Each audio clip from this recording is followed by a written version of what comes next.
Le glaucome chronique ou glaucome primitif à angle ouvert est une neuropathie optique dégénérative, progressive, qui va entraîner donc des altérations du nerf optique, que ce soit sur le plan de la structure, avec une excavation, une atrophie du nerf optique, ou au niveau de la fonction, avec des altérations du champ visuel. C'est en fait la deuxième cause de cécité en France, après la dégénérescence maculaire liée à l'âge, et la première cause de cécité irréversible dans le monde. Il y a à peu près 800 000 personnes en France qui sont suivies pour un glaucome actuellement.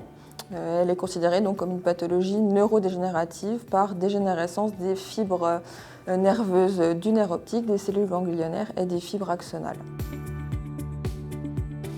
Il y en a peu en fait. Le glaucome il va être asymptomatique, c'est une maladie qui évolue à bas bruit du fait que l'altération du champ visuel va être périphérique et donc le patient ne s'en rend pas compte. Il va s'en rendre compte à un stade très avancé où le champ visuel va être complètement restreint et va venir amputer sur son axe visuel.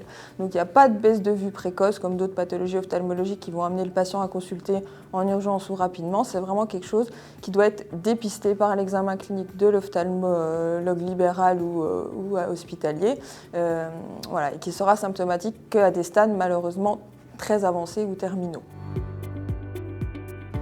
Pour être dépisté du glaucome, il faut voir son ophtalmologue, que ce soit pour un suivi habituel de lunettes ou pour un suivi pour une autre pathologie. L'ophtalmologue va toujours regarder le nerf optique. On va également prendre la tension intraoculaire, mais surtout on examine à chaque examen le nerf optique et c'est ça qui peut nous permettre, en découvrant une excavation ou des anomalies structurelles, d'aller plus loin et de découvrir ce glaucome. Il y a des solutions pour soigner ce glaucome, mais ce qu'il faut bien comprendre, c'est qu'on ne guérit pas du glaucome, on va pouvoir le stabiliser, c'est-à-dire stabiliser la dégradation du nerf optique, de l'altération du champ visuel, mais toute fibre optique qui a été altérée, donc fibre nerveuse, ne pourra pas être régénérée, récupérée. Donc le but du traitement va vraiment être de stabiliser la pathologie pour éviter une dégradation. Il y a plusieurs types de traitements dans la pathologie glaucomateuse, le traitement médical, le traitement laser et le traitement chirurgical. Pour le traitement médical, ça va être le traitement en général de première intention. On a 4 types de molécules, des collyres qu'on va instiller quotidiennement et à vie au niveau d'un œil ou des 2 yeux en fonction de l'atteinte du glaucome. Il y a 4 types de molécules qu'on va pouvoir associer ou non en fonction du degré d'hypertonie, puisque c'est l'hypertonie qu'on va traiter. Le but est de faire baisser la pression intraoculaire, puisque c'est le seul facteur de risque de glaucome sur lequel on peut intervenir. Le deuxième axe va être le traitement laser, qui peut être associé au collyre ou qui peut être utilisé seul en début de traitement.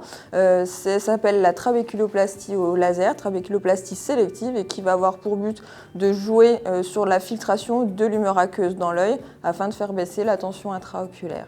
Et le troisième axe va être le traitement chirurgical, qui va être utilisé en cas de pathologie résistante aux 2 traitements que je viens de vous citer, ou alors chez des patients totalement intolérants au collyre et surtout sur des pathologies avancées.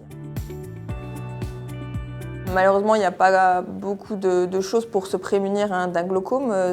Comme je l'ai dit, c'est quelque chose de dégénératif qui va survenir après 40-50 ans, en tout cas dans sa forme classique du glaucome primitif à angle ouvert.